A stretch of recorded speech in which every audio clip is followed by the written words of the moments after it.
The Shutdown Protocol, Colonel James Whitmore, had been stationed at Malmstrom Air Force Base for 11 years before the night that redefined everything he thought he knew about power, authority, and humanity's place in the universe. It was March 16, 1967, a date he would never forget, though the official record would do its best to erase it from history. The call came at 0342 hours. Whitmore was jerked awake by the emergency line, the one that only rang when something had gone catastrophically wrong. "Sir, we have a situation at Oscar Flight." The voice belonged to Lieutenant Daniels, and it carried an edge Whitmore had never heard before. Not fear exactly, but something close to it. Confusion mixed with dread. "What kind of situation?" "All 10 missiles just went offline, sir, simultaneously. Status shows no-go across the board." Whitmore was already pulling on his uniform. "Equipment malfunction?" "That's the thing, sir, there's no malfunction code. No error message. The system's just stopped responding. It's like someone flipped a switch. I'm on my way. Get the maintenance crews moving and keep this contained. No external communications." "Sir, there's one more thing." Whitmore paused, one arm in his jacket. "What?" "The security team at Oscar One is reporting a visual. They say there's something in the sky above the facility. The drive to the launch control facility normally took 20 minutes. Whitmore made it in 12, his staff car tearing through the Montana darkness with his deputy, Captain Sarah Chun, gripping the dashboard beside him. 10 missiles don't just go offline, Chun said. The redundancies alone make it nearly impossible. "I know, and the timing, all of them at once? That's not a technical failure, Colonel. That's deliberate." "I know," Whitmore repeated, his knuckles white on the steering wheel. When they arrived at the outer perimeter, the security officer who met them looked like he'd seen a ghost. His name tag read Peterson, and his hands shook slightly as he saluted. "Where is it?" Whitmore demanded. Peterson pointed toward the sky above the launch facility. At first, Whitmore saw nothing. Then his eyes adjusted, and he understood why Peterson looked the way he did. The object was roughly oval, perhaps 50 feet across, and it glowed with a pulsing red-orange light that seemed to breathe. It hovered absolutely motionless about 30 feet above the chain-link fence surrounding the facility, making no sound whatsoever. No engine noise. No wind displacement. Nothing.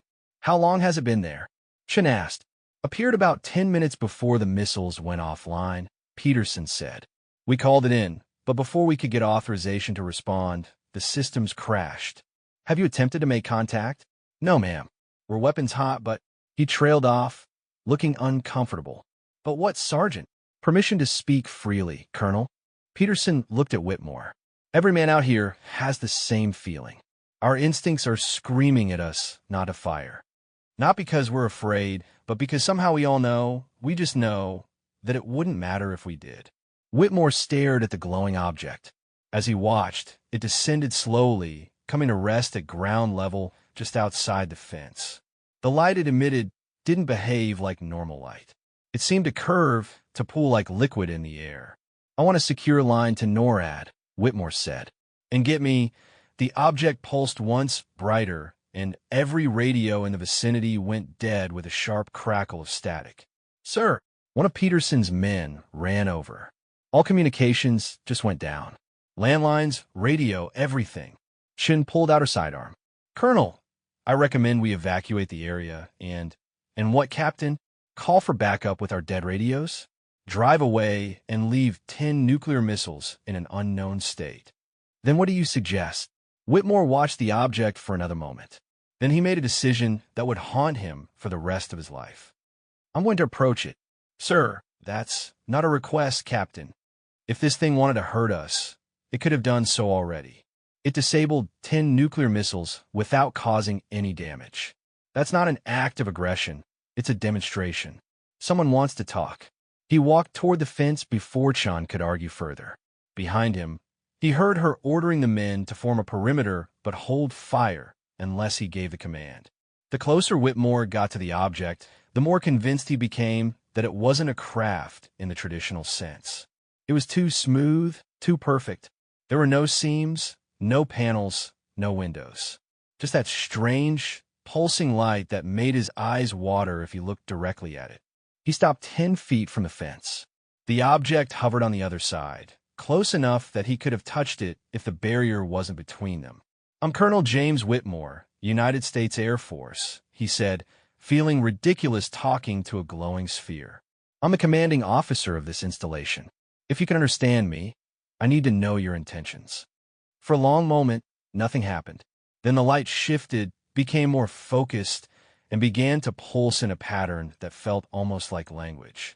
Whitmore found himself understanding things he shouldn't have been able to understand, concepts appearing in his mind fully formed, as if they'd always been there. Not language, not telepathy, something in between, pure meaning, transmitted directly into his consciousness.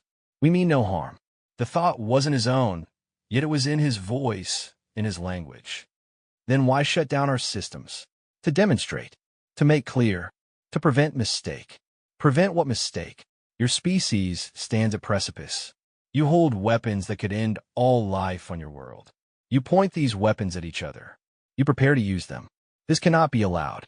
Whitmore felt a chill run down his spine. You're here to, what? Disarm us. We are here to observe, to prevent catastrophe. When you activate your destruction weapons, we make them silent. We have done this 17 times in your past 12 years. You have not noticed because your leaders hide the truth. But now we demonstrate openly. Now we make clear your weapons of extinction work only when we allow them to work. That's impossible. Our security protocols, our children's locks to us. We have been watching your species since you split the atom. We watched you build weapons capable of destroying your entire biosphere. We debated among ourselves whether to intervene. Some argued you should be allowed to destroy yourselves, that species which reach for extinction weapons deserve their fate. Others argued for mercy, for patience. And which side won? Neither. We compromised. We do not remove your weapons. We do not reveal ourselves openly. But we ensure that when the moment comes, when fear and pride and desperation push you to launch, your weapons will not answer. Your missiles will become monuments to what you nearly did, but could not. Your bombs will become silent. Whitmore thought of the Cold War, of tensions with the Soviet Union, of a dozen crises that could have escalated into nuclear exchange. How many times have you stopped us? 17 incidents where launch was initiated. 43 where it was seconds away. You have come very close, Colonel Whitmore. Closer than your people know. Why tell me this? Why reveal yourself now? Because the time for secrets ends soon. Your species approaches a threshold. Within one generation, you will either destroy yourselves completely or you'll find a way to survive together. We have seen this moment in 10,000 species across 10,000 worlds. Most fail. Those who succeed do so only when they understand. They are not alone, and their weapons are not their own. You're taking away our free will, our sovereignty. We are preventing murder-suicide. When a child reaches for poison, do you let them drink to preserve their free will? Or do you take the poison away? We're not children. Then stop acting like them. Stop pointing extinction at each other. Stop making death machines and calling it security. Grow up, Colonel Whitmore. Grow up or die. We will not allow the third option, where you take your beautiful world with you into death. The light pulsed once more, brighter than before, and Whitmore staggered backward. When his vision cleared, the object was rising again, ascending rapidly into the night sky. Within seconds, it was gone. The radios crackled back to life all at once. Behind him, Whitmore heard Chun shouting orders, heard people demanding to know what had happened, what he'd learned. But Whitmore stood frozen, staring at the empty sky, thinking about what he'd been told. Thinking about 17 times. 43 close calls. Thinking about whoever or whatever was out there, watching humanity stumble around with weapons we could barely control, stepping in only when we got too close to the edge. The implications were staggering.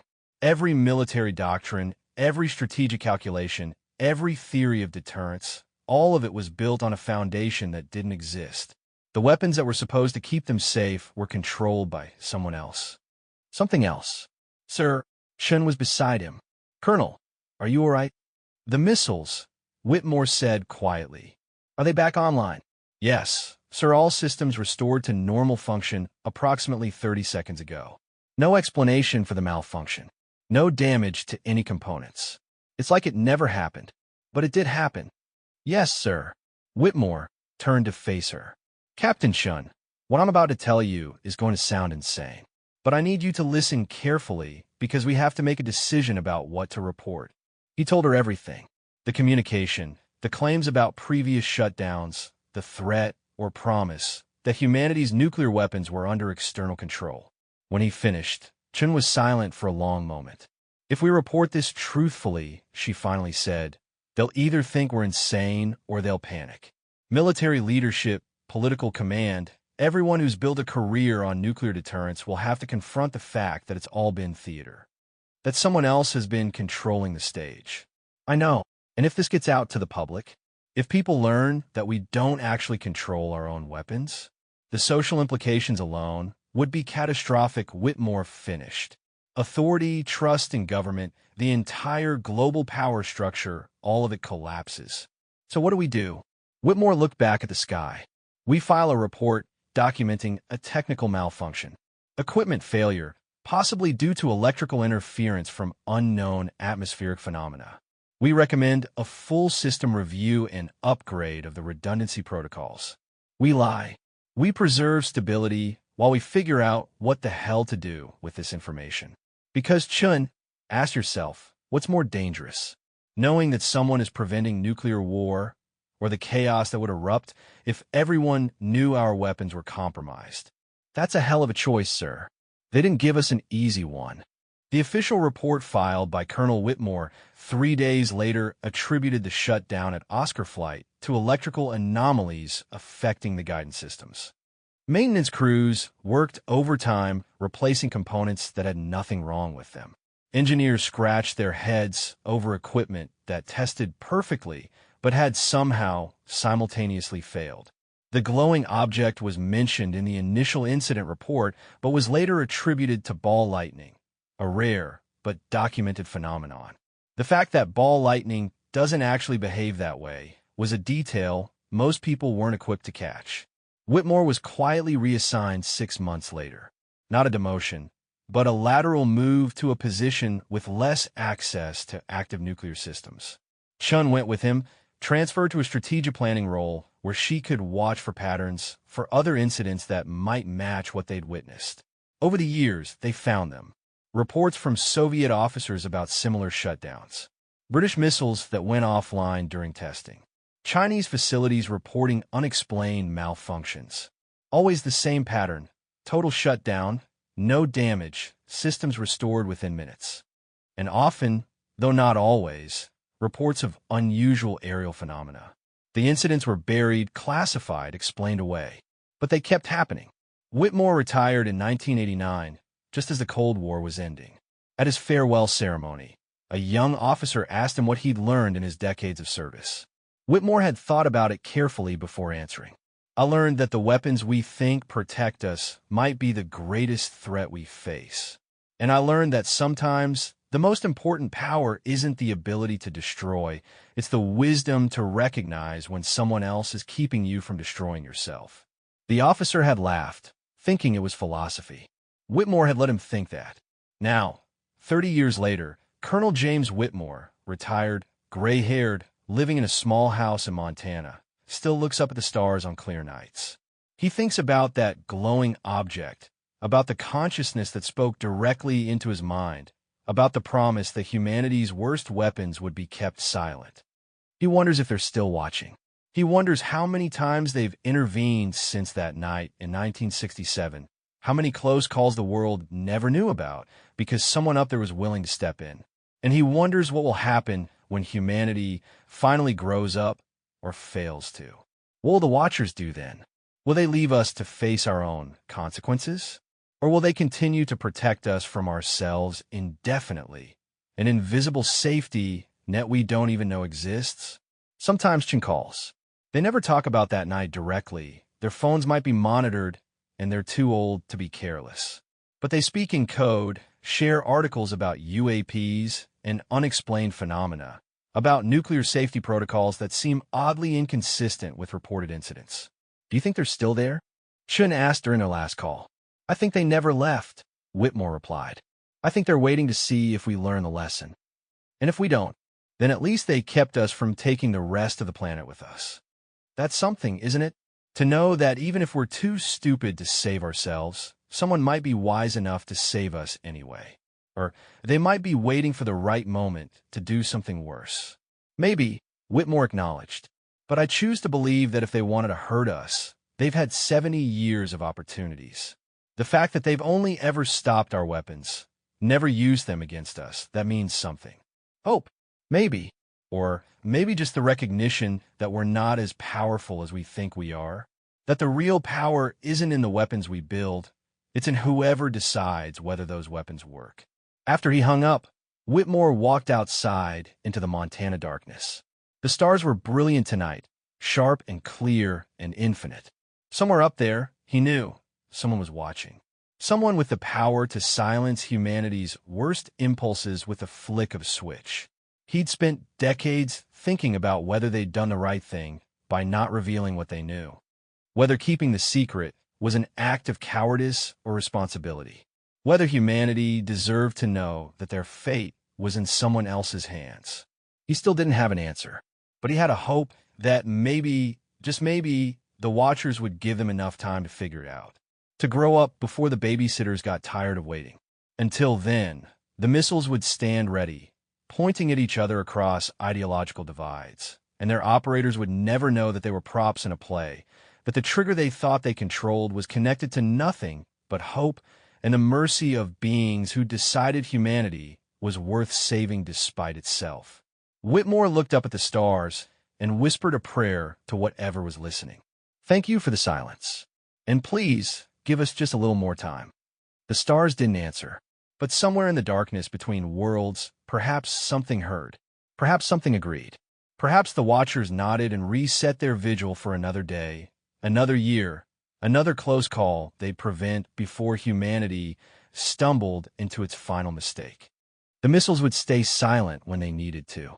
The weapons would fail at the crucial moment, and humanity would get another chance to learn what the Watchers already knew. The most powerful force in the universe isn't the ability to destroy. It's the wisdom to choose not to. And sometimes, you need someone else to make that choice for you until you're ready to make it yourself.